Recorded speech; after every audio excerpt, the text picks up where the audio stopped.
আনিতা, আনিতা, কি হয়েছে? কান্না করতেছো কেন? অনেক খিদা লাগছে আমার। তুমি এখানে বসো, আমি ভাত ডাল গরম করে এনে তোমাকে খাইয়ে দিচ্ছি। না, আমি কিছু মজার জিনিস খাবো। ঠিক আছে, কালকে অফিস থেকে আসার সময় তোমার জন্য পানিপুরি নিয়ে আসবো। না, এখনই চলো রান্না করে, আমি খাবো। ঠিক আছে চলো।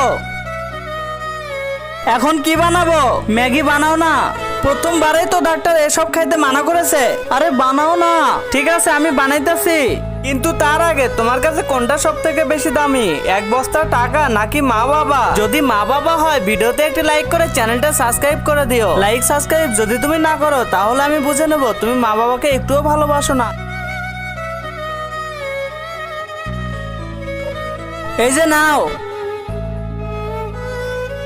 তুমি বলো দেখে সব থেকে কাছের মানুষকে? বাচ্চা হবে না। স্বামী সবসময় ভালোবাসে। স্ত্রীর যখন যেটা খাইতে ইচ্ছা করে স্বামী সেটাই এনে দেওয়ার চেষ্টা করে। সবসময় স্ত্রীকে সুখে রাখার জন্য চেষ্টা করে। সবসময় তার পছন্দ মতো জিনিস দিয়ে খুশি রাখতে চেষ্টা করে।